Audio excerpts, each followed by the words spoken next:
जम्मू कश्मीर में पाकिस्तान की खौफनाक साजिश बेनकाब हुई है। तंगदार और अखनूर में आतंकी हमला नहीं बल्कि पाकिस्तान की सेना लाइन ऑफ कंट्रोल के बिल्कुल पार करते हुए जो फेंसिंग है वहां तक पहुंची है। पाकिस्तानी सेना के इसमें शामिल होने का शक भी है। ये सारे सवाल है कि इन सब के बीच कई गुना तनाव लाइन ऑफ कंट्रोल और अंतर्राष्ट्रीय बॉर्डर पे बढ़ चुका है। तंगदार, मेंढर, अखनूर, अरनिया, अरसपुरा का जो पूरा का पूरा इलाका है, इस पूरे इलाके में गश्त तेज कर दी गई है। लगातार फायरिंग हो रही है, मोर्टार दागे जा रहे हैं और इन परिस्थितियों के बीच गौरव क्या जानकारी और आप आ रही है?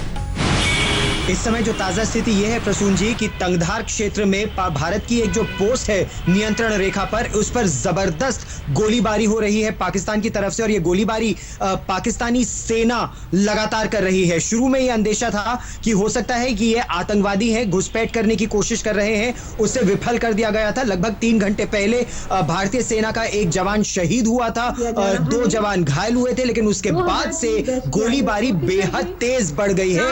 इसके अलावा पाकिस्तानी सेना के कमांडो, अंदेशा यह है कि अपनी पोस्टों से निकलकर जो ये बहुत घने जंगलों का हाई ऑल्टीट्यूड में इलाका है और वहां से फायरिंग कर रहे हैं। आगे बढ़कर एक रेड के रूप में ऐसा अंदेशा था कि ये पाकिस्तानी सेना के कमांडो एक रेड करने का प्रयास कर रहे हैं, उससे विफल कर दिया गया है। लेकिन अभी भी पिछले 3 घंटे से तेज गोलीबारी इस क्षेत्र में चल रही है तंगधार में। लेकिन तंगधार के अलावा नियंत्रण रेखा पर 3-4 अलग जगहों पर, अगर हम मेंढर की बात करें पीर पंजाल के दक्षिण में या अखनूर के पास या फिर अंतरराष्ट्रीय सीमा पर, गोलीबारी और मोर्टार दोनों की फायरिंग इस समय चल रही है।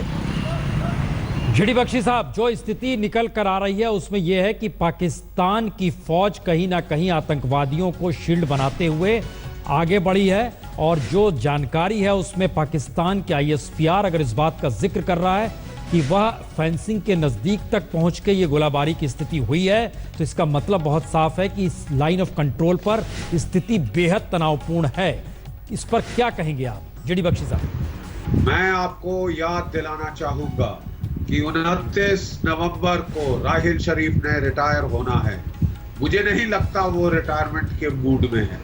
मुझे नहीं लगता उनको जहर का घूंट पीना मंजूर है कि नवाज शरीफ उनकी रिप्लेसमेंट चुनेंगे 4 कोर कमांडरों में से, या जो उनके chief of the general staff हैं और 3 कोर कमांडरों के बीच में से उनका वो सक्सेसर चुनेंगे और उनको बताएंगे कि कौन असली ताकत है पाकिस्तान में। मुझे लगता है कि हमको थोड़ा बहुत ही चौकन्ना रहने की जरूरत है।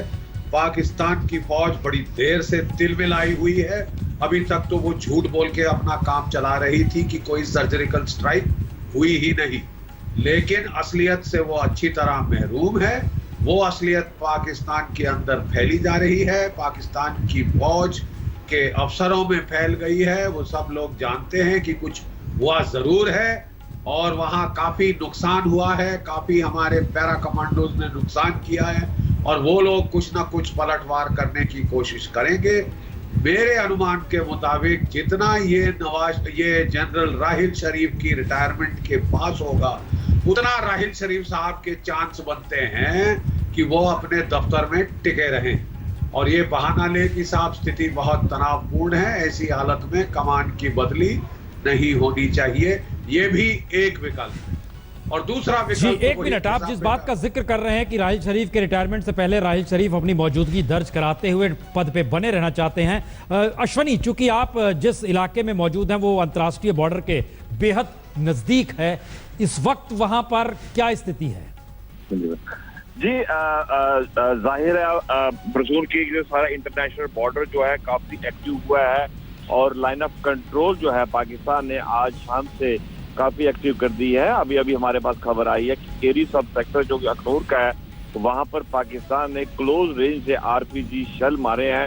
हमारी पोस्ट में करीबन 5 जो है जवान जख्मी हुए हैं। अभी तक फौज उसकी पुष्टि नहीं कर रही है, उनको एयरलिफ्ट करके हॉस्पिटल ले जाया गया है और उसका जवाब जो है इंटरनेशनल बॉर्डर पर जो है कठुआ से लेकर अखनूर का 200 किलोमीटर जो है इंटरनेशनल बॉर्डर सारा एक्टिव है और BSF आज सुबह से काफी जवाब दे रही है और पाकिस्तान को काफी डैमेज किया है। सियालकोट का इलाके में काफी जो है उनकी पोस्ट जो है डिस्ट्रॉय कर दी गई है। उनके जो ऑब्जर्विंग पॉइंट्स हैं जहां से ऑब्जर्व करते थे वो उनको उड़ा दिया गया है और उनकी जो सिविलियन भी काफी कैजुअलिटी हो रही है।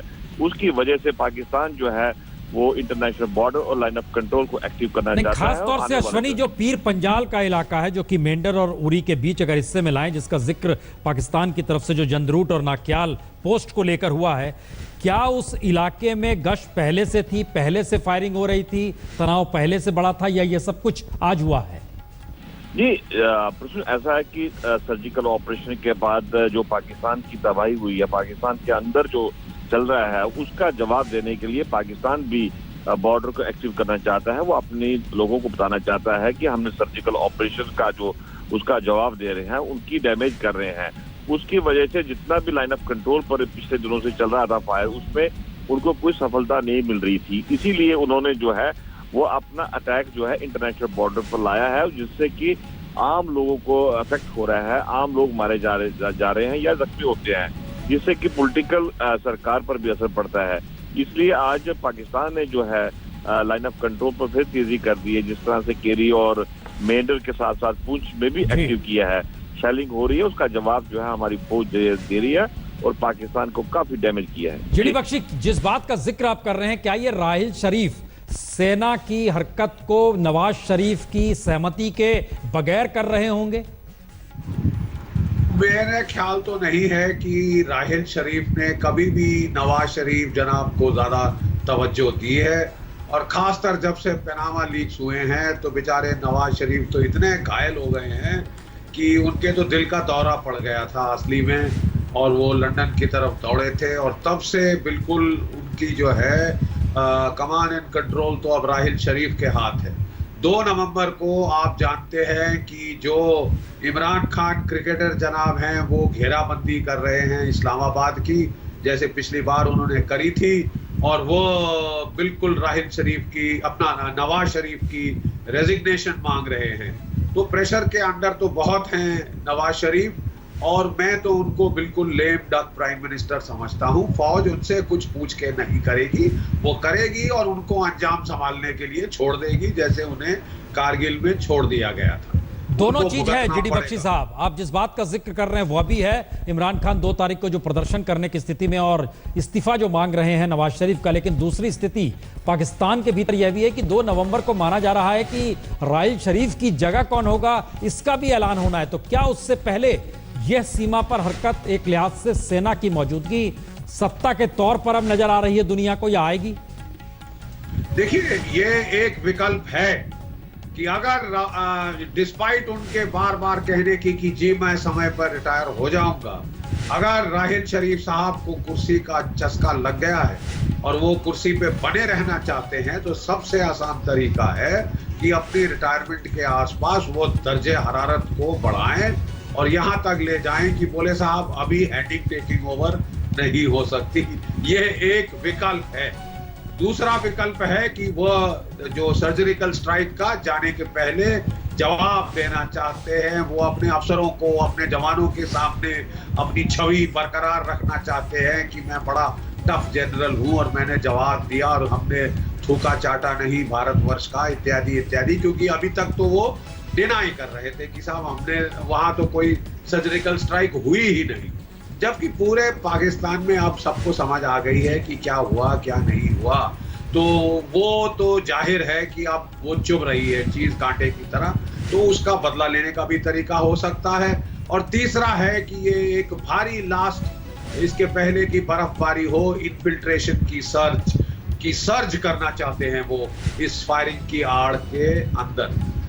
ये तीनों विकल्प ओपन है। क्या होगा, ये दर्जे हरारत कितनी बढ़ती है उससे क्लियर हो जाएगा। मुझे तो हम इस पे बात करते हैं क्योंकि बहुत महत्वपूर्ण है। बहुत जबरदस्त गोलाबारी इस वक्त लाइन ऑफ कंट्रोल और खासतौर से अंतर्राष्ट्रीय बॉर्डर है वहां पर, और ये लगभग 200 से 300 किलोमीटर का जो पूरा हिस्सा है बॉर्डर का, वहां पर सेना की हरकत पाकिस्तान की सीमा में कहीं ज्यादा बढ़ी हुई है और पाकिस्तान की सेना उस इलाके से लगातार, हालांकि इस तरफ से जबरदस्त तरीके से जवाब दिए गए हैं, और यह भी एक स्थिति है कि दोनों तरफ तनाव की स्थिति बहुत ज्यादा है पूरे लाइन ऑफ कंट्रोल में। छोटे से ब्रेक के बाद तुरंत लौट